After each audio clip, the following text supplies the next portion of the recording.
precisamos ouvir. 1 Reis 17:8 diz assim: então veio a ele a palavra do Senhor dizendo: levanta-te e vai a Sarepta, que é de Sidom, e habita ali. Eis que ordenei ali uma mulher viúva que te sustente. Então ele se levantou e se foi a Sarepta. Chegando à porta da cidade, eis que estava ali uma mulher viúva apanhando lenha. Ele a chamou e disse: traze-me, peço-te, numa vasilha um pouco de água que beba. Indo ela buscá-la, ele a chamou e disse-lhe: traze-me também agora um bocado de pão na tua mão. Tome teu assento, adorando a Jesus Cristo. Deus manda o profeta ir a um local determinado. Você conhece a história, nós estamos falando do profeta Elias.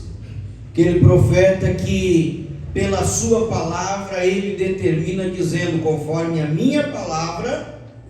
E aqui não foi a palavra de Deus que veio a ele. Ele diz que conforme a minha palavra, não vai haver chuva sobre a terra.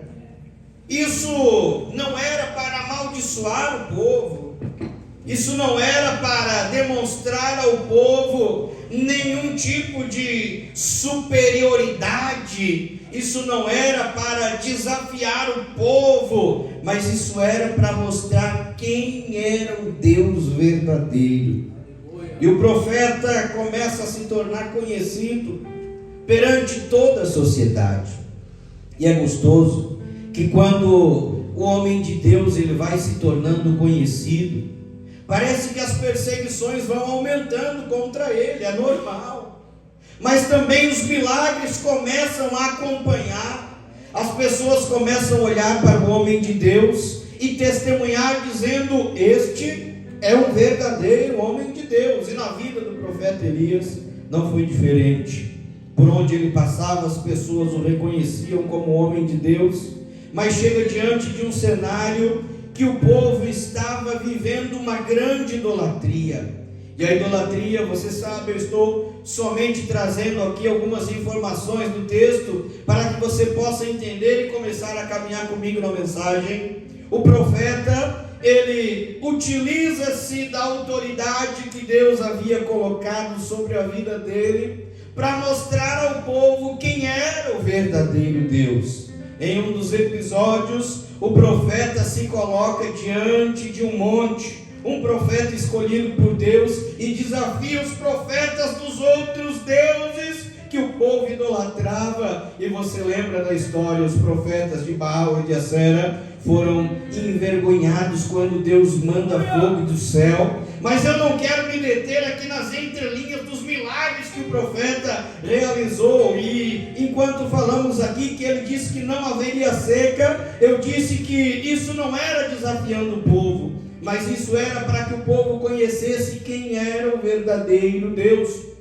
O povo vivia na idolatria, servindo a Baal, e na mitologia, no entendimento da época, Baal era o Deus que dominava o tempo, as estações, que mandava o sol, que mandava chuva para as plantações. E quando Elias se posiciona e diz: ei povo, vocês estão idolatrando a um Deus que é com D minúsculo. Vocês estão adorando a um Deus que não merece adoração. Mas eu sou profeta do Deus verdadeiro, e conforme a minha palavra não vai haver chuva sobre a terra, para que vocês entendam que o Deus que eu sirvo é o verdadeiro. Não é Baal que manda chuva, não é Baal que domina o sol, não é Baal que determina as estações, o frio e calor, não é Baal, mas é o Deus a quem eu sirvo, e vocês vão conhecer o Deus a quem eu sirvo.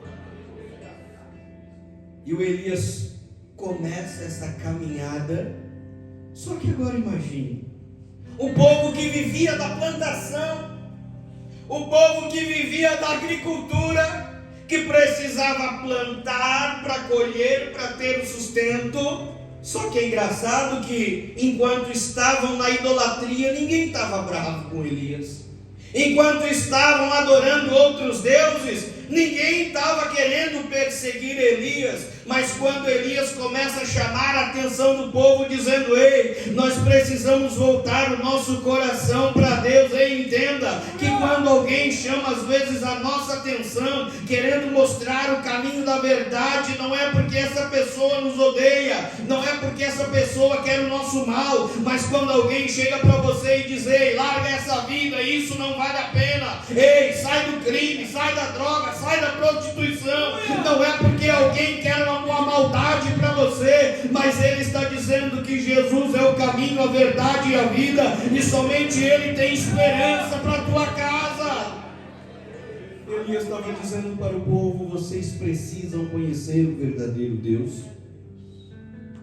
Passa o tempo, Elias começa a ser perseguido, e Deus manda ele primeiro ir para o ribeiro de Querite, ser alimentado por corvos. A Bíblia diz que os corvos levavam carne, e não era podre, era carne fresca. Imagina, para nós aqui é conhecido como urubu, uma espécie de urubu, os corvos, enfim, levando carne para o profeta se alimentar e pão. Mas tá bom, deixa eu correr aqui, porque senão a gente se anima e vocês começam a dar muito glória. Eu não consigo chegar na parte da mensagem que eu preciso que você venha comigo. Mas agora Elias está diante de uma situação que Deus diz para ele: Elias, sai agora do ribeiro de Querite, aonde você está, e vai para Sarepta. É o texto que nós lemos, porque lá em Sarepta agora eu tenho preparado alguém que vai te sustentar. Lá no ribeiro eram os corvos que estavam alimentando Elias, mas a Bíblia diz que ele bebia da água do ribeiro, mas ele também tinha profetizado que não haveria chuva sobre a terra. Então o ribeiro onde ele estava também secou, mas Deus providenciou um lugar para ele ser cuidado. Entenda que não importa a luta que você passa, não importa o problema que você está, não importa se é falta de água, se é falta de pão, se é falta de carne, se é falta de casa, não importa o que você precisa. Quando você se coloca na presença de Deus, Ele traz a providência. Quando você se coloca no caminho da adoração, o Deus da providência se coloca diante de você e diz: ei, eu estou aqui, apenas me obedece, porque eu tenho a provisão.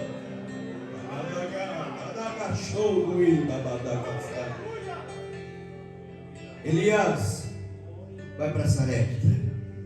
Vai para Sarepta, porque ali eu já tenho preparado quem vai cuidar de você. Você não vai mais morar na beira do rio, você não vai ser mais alimentado por corvos. Ali eu tenho preparado alguém que tem uma casa, cama e comida para você. Eu fico pensando que Elias sai feliz demais do ribeiro.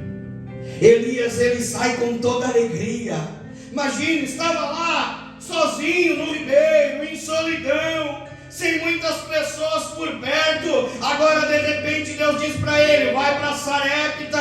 Aonde ele estava era um lugar que não era muito habitado. Agora Deus manda ele para uma cidade que era habitada. Agora Deus manda ele dizendo: vai ter provisão de alimento, vai ter provisão de uma casa para você ficar. Eu fico imaginando Elias saindo do ribeiro de Querite, Lucas, animado, com o coração cheio de alegria, pensando: Deus deve ter preparado a pessoa mais rica de Sarepta para me alimentar. Deus deve ter preparado o maior fazendeiro de Sarepta para me dar a sustância. Deus deve ter preparado o maior empresário de fundição, porque Sarepta era uma cidade que trabalhava com isso. Elias com certeza começa a caminhar para Sarepta, mas Deus diz: ei, eu tenho preparado uma viúva que te sustente. E viúva na época não era sinônimo de riqueza. Não é igual hoje, que as viúvas ficam algumas vezes com aposento, com a casa, com um sustento. Não. Na época a viúva perdia tudo que ela tinha, porque tudo que ela tinha era o marido. Lembre-se de algumas histórias bíblicas que haviam algumas viúvas que não tinham filhos, e você vai lembrar de algumas comigo, a exemplo de Noemi, que quando o marido dela morre, os filhos morrem também, ela diz para as noras: me deixem, me abandonem, vocês são novas, mas eu não tenho mais o que fazer da minha vida. Ela entendia que a vida de viuvez era apenas sofrimento, porque a cultura da época era diferente daquilo que nós vivemos hoje. Mas quando Elias entende que tinha uma viúva preparada para alimentar, Elias, que já conhecia Deus, já começou a pensar: lá vem Deus com aquelas provas de fogo para dar uma vitória de ouro. Vou falar de novo. Lá vem Deus com aquelas provas de fogo para me dar uma vitória de ouro.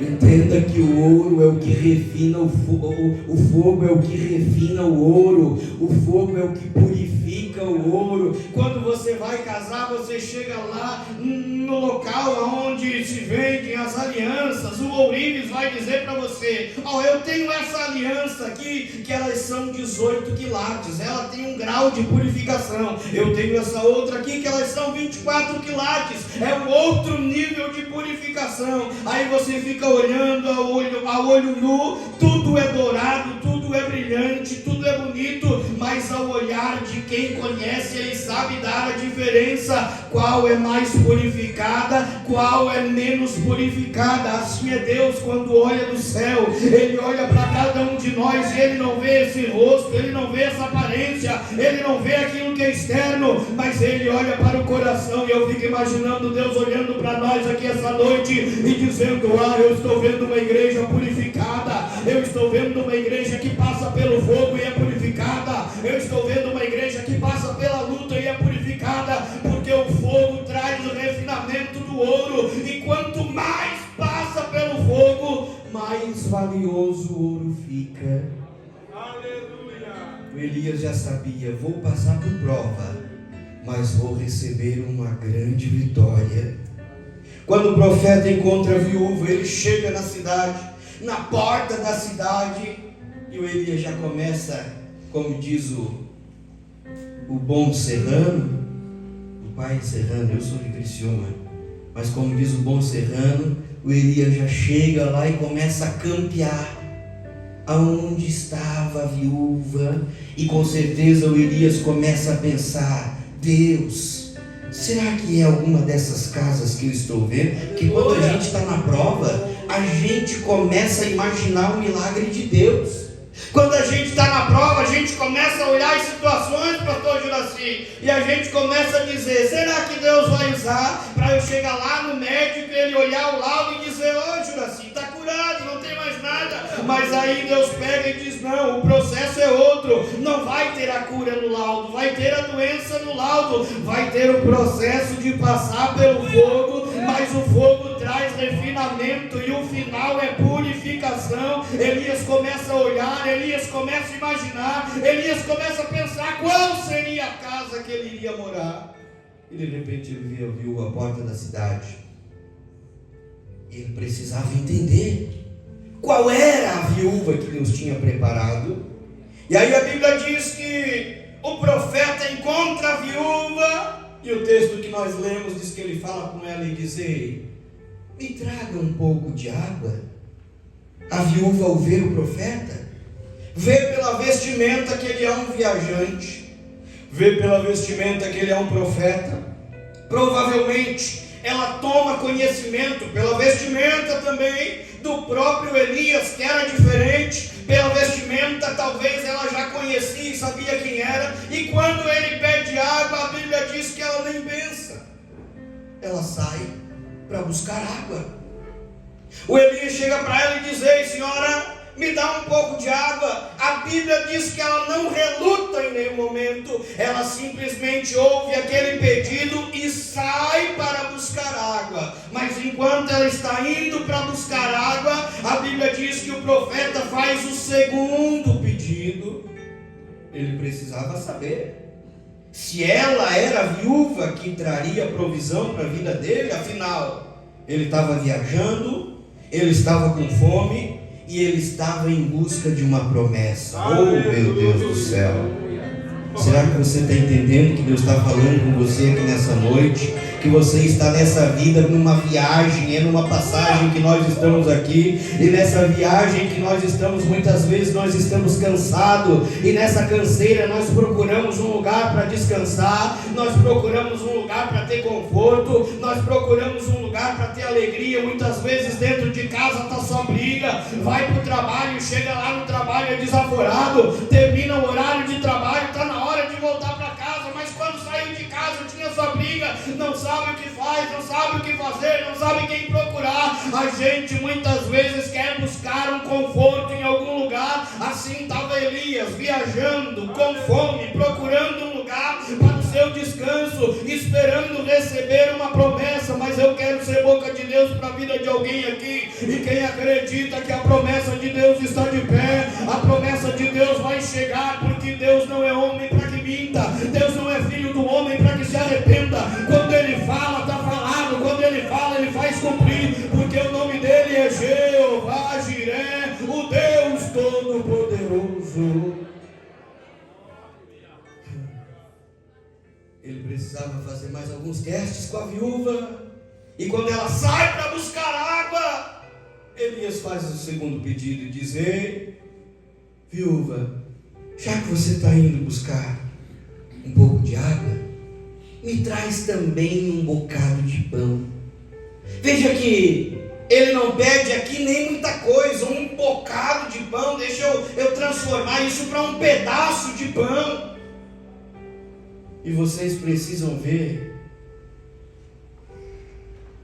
que pão gostoso que a irmã Lisete do pastor Juraci faz. Amém. Pastor Juraci e a irmã Lisete, eles têm uma mão boa para culinária.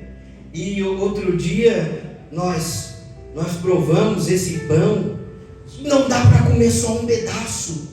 Aí nós chegamos lá e começamos a comer um pedacinho. O pastor Juraci veio, derramou um melzinho em cima. Aí ele começou a provocar. Um pedaço ficou pouco. E quando nós vimos, nós tínhamos acabado com um pão inteiro de massa sovada.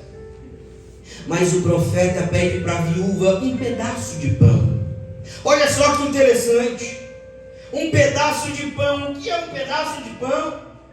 Aquele menino que estava lá no meio da multidão, quando Jesus pediu para os discípulos pegar pão, achar pão em algum lugar, aquele menino tinha mais pão do que aquela viúva. Aquele menino tinha 5 pães e 2 peixinhos. Agora o Elias está olhando para uma viúva e está dizendo: me dá um pedaço de pão. E ela se volta para ele e diz: vive o Senhor teu Deus. Está vendo aqui?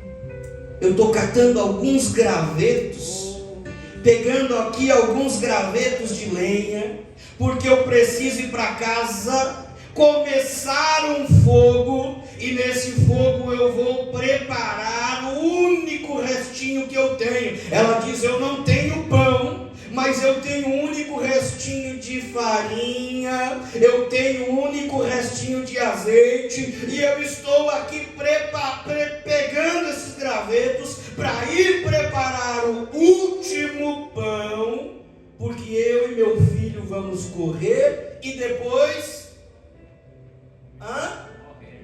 morrer. Fica imaginando que situação terrível. Você olhando para o teu filho, dando preparo do último alimento e pensando consigo: a esperança agora terminou. É o último pão e depois daqui nós vamos morrer. É o último alimento e depois daqui nós vamos morrer. Não tem mais para quem pedir, não tem mais socorro para quem gritar. É a última vez que nós vamos nos alimentar. O profeta ouve aquilo e diz para ela: não temas, vai e faz isso. Vai e faz isso que você falou que ia fazer, preparar o último pão, mas faz primeiro para mim. Profeta, aí não. Você tiraria da boca do teu filho? Você tiraria a última esperança da boca do teu filho para entregar para alguém que apareceu diante de você, pedindo água, de repente quer o pão? Você tiraria a tua última esperança da boca do teu filho, dizendo essa era a última refeição, depois iria morrer, e agora você tira do teu próprio filho para entregar para alguém? Você não faria isso, nós não faríamos isso diante de alguém, mas o profeta ali não é qualquer pessoa, o profeta ali ele simboliza o próprio Deus, e onde Deus está tem milagre, onde Deus está a abundância chega, onde Deus está não existe morte, porque onde Deus está Ele renova a esperança. Entenda algumas coisas comigo. A água que o Elias pediu primeiro simbolizam duas coisas: a provisão de Deus e simbolizam a vida que Deus dá. A provisão de Deus, ela é como essa água, ela está sempre à disposição. Quando Elias pede água, ela não reluta, ela ouve, me dá água, ela sai correndo para buscar água, porque a água estava à disposição. E a água que simboliza a provisão de Deus, entende comigo isso? A água simboliza a provisão de Deus. A provisão de Deus está sempre à disposição. Nós não esperamos, não precisamos esperar por alguém para receber a provisão de Deus. Até aquela viúva pobre que não tinha nenhum pão, ela tinha água para oferecer. Assim é a provisão de Deus. Você não precisa esperar receber alguma coisa de alguém, porque a provisão de Deus está à disposição.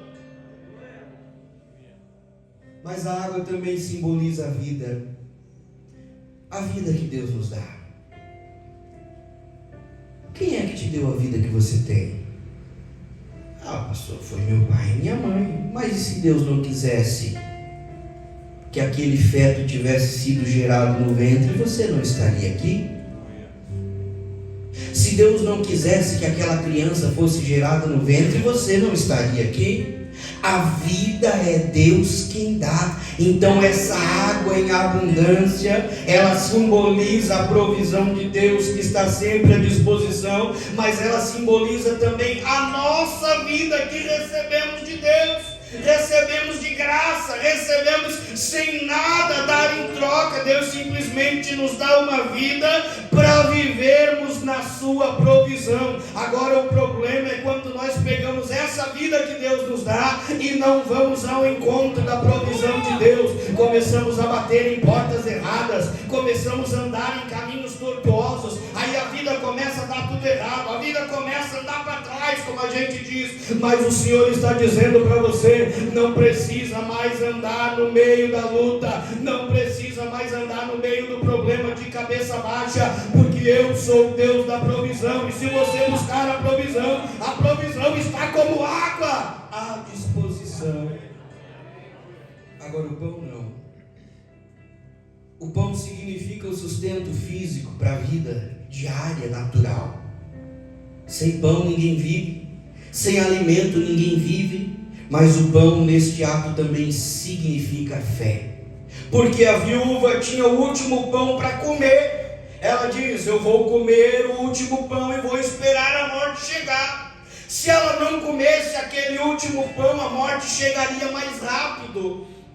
Ela atrasaria a morte se ela comesse o pão, mas se ela desse o pão para o profeta, a morte chegaria mais rápido sobre a vida dela. É por isso que o pão aqui representa também aquele esforço, o sustento físico que cada um de nós fizemos pela nossa vida, pela nossa família, e isso é o que devemos fazer. O ser humano, ele foi criado para adorar a Deus, mas o ser humano também, ele recebe uma ordem de Deus lá no Éden. Quando Adão e Eva caem do plano perfeito, o ser humano recebe um chamado de Deus, uma ordenança de Deus, dizendo: do teu trabalho comerás. É por isso que a Bíblia também vai dizer, vai ter com a formiga o preguiçoso, e a preguiça também é um dos pecados que não agradam a Deus. Não é só adultério, não é só fornicação, não é só andar na prostituição. A preguiça também é algo que é pecado, dentre tantas outras coisas. Entenda que Deus abomina o pecado,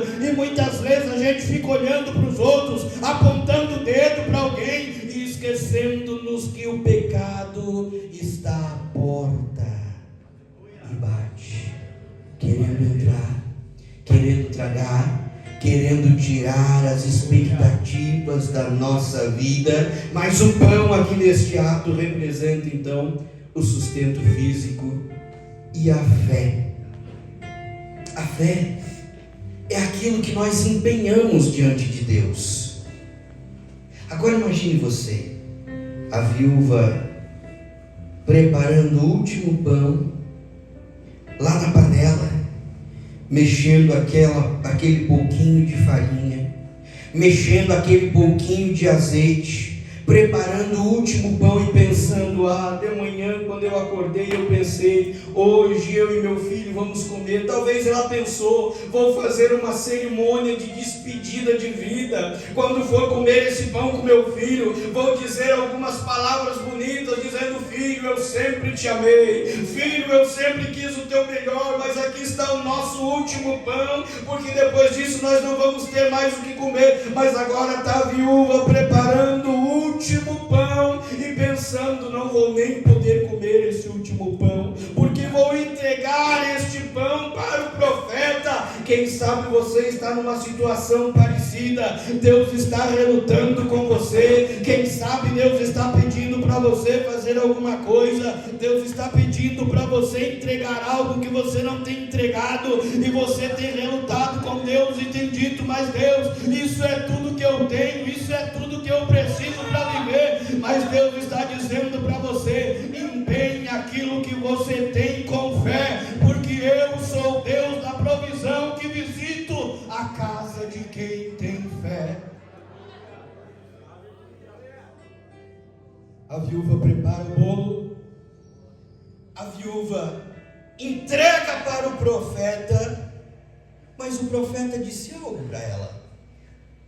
Quando o profeta ouve ela dizendo que tinha apenas um pouquinho de farinha, um pouquinho de azeite, a viúva ouve do profeta duas palavras: não temas. Só que é interessante uma coisa, quando nós ouvimos não temas de Deus falando que está conosco, é diferente. Lembra lá de Isaías 41:10, o profeta Isaías sendo usado por Deus, e deixa registrado: não temas, porque eu sou contigo, não te assombres, porque eu sou o teu Deus, eu te ajudo, eu te esforço, eu te sustento com a destra da minha justiça. É gostoso ouvir não temas quando é uma palavra de conforto. Isaías 43:1 também vai nos dizer: mas agora sim diz o Senhor que te formou, ó Israel, não temas, porque eu te remi, chamei-te pelo teu nome e tu és meu. E aí o profeta começa escrevendo, inspirado por Deus, dizendo: quando passares pelas águas eu estarei contigo, quando pelos rios passares eles não te submergirão, quando passares pelo fogo ele não te queimará, nem a chama arderá em ti. Não temas, porque eu sou contigo. É gostoso ouvir não temas quando Deus fala desse jeito. Mas e quando Deus fala pela boca do profeta dizendo: ei, não temas, me entrega tudo que você tem. Não temas, me dá aqui o teu último bolo, porque eu vou comer primeiro, o teu filho e você depois. Não temas, me dá aqui primeiro, não temas. Fica mais difícil de acreditar, não fica?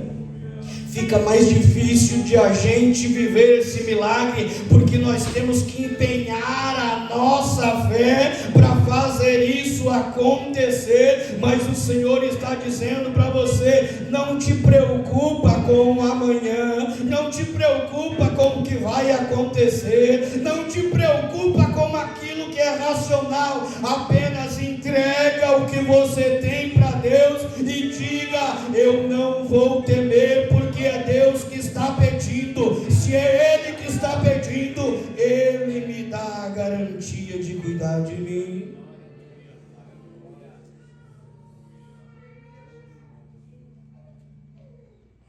Profeta representando a palavra de Deus.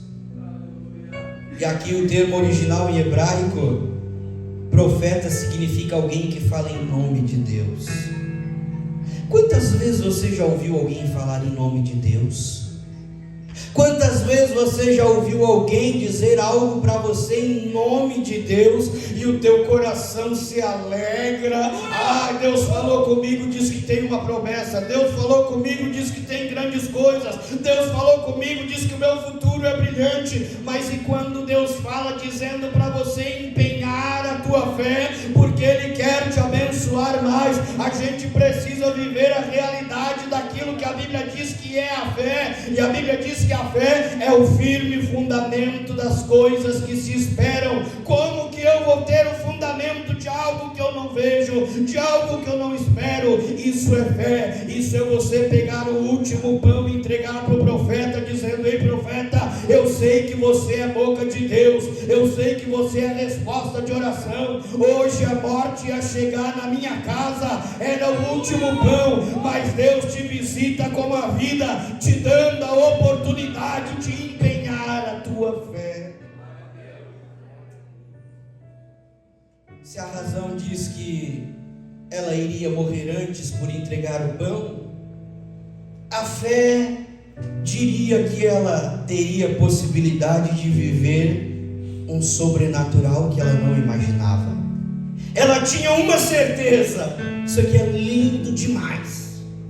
Presta atenção que isso aqui é lindo demais. Ela tinha uma certeza e ela tinha uma possibilidade. Qual você escolheria? A certeza ou a possibilidade? É difícil. O ditado diz que mais vale um passarinho na mão do que dois voando. É uma certeza na mão e a possibilidade voando. E ela tinha isso. Ela tinha uma certeza e uma possibilidade. A certeza que ela tinha é que ela ia morrer.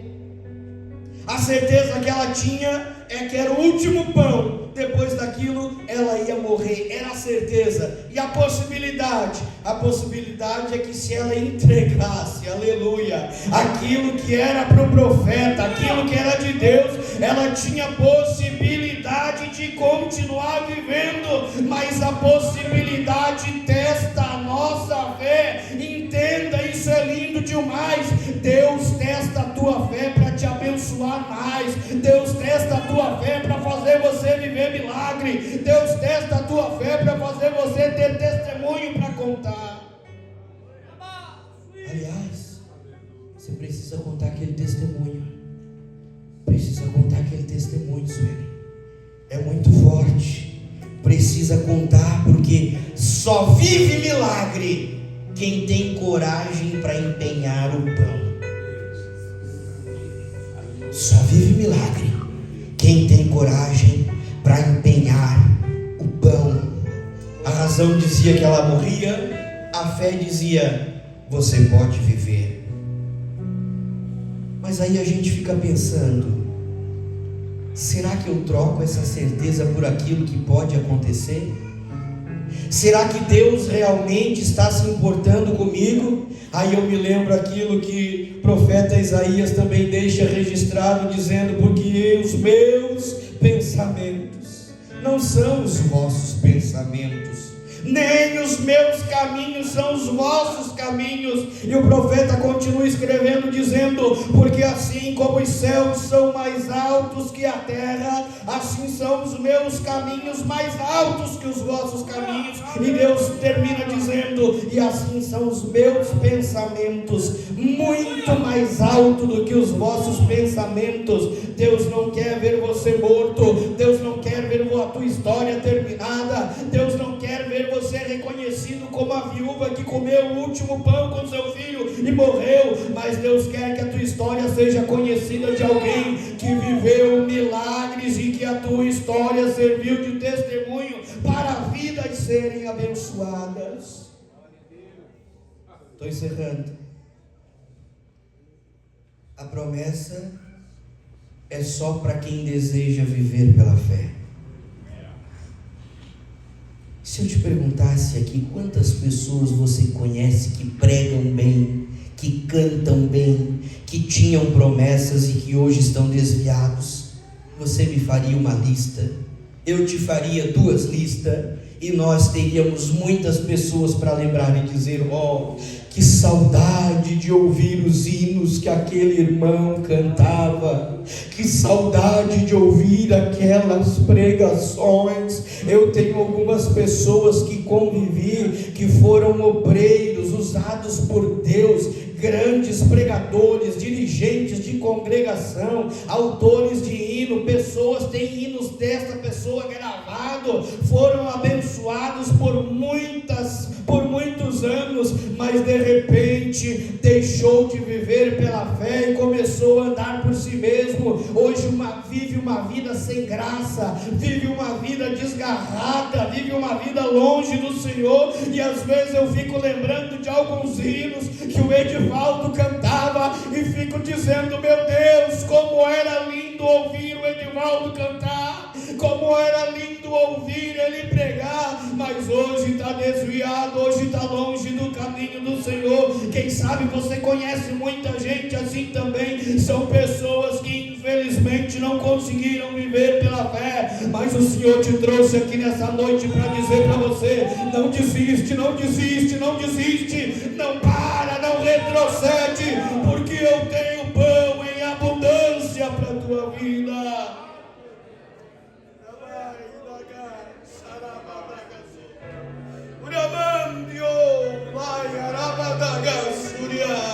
Precisamos viver pela fé, porque temos promessas de Deus. Precisamos viver pela fé, porque Sarepta não é lugar de morte. Sarepta é lugar de milagre.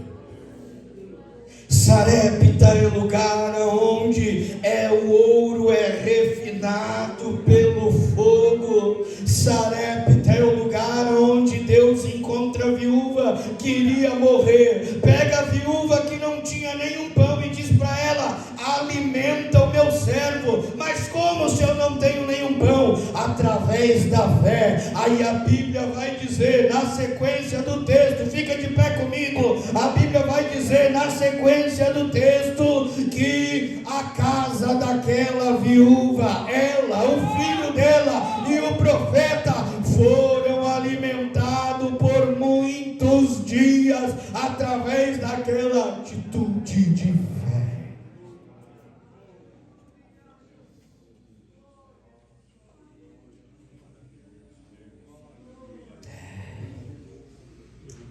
Que silêncio gostoso. Parece que eu posso ouvir os passos do Espírito Santo. Parece que eu posso ouvir os passos do Espírito Santo passeando pelo nosso meio nesse silêncio.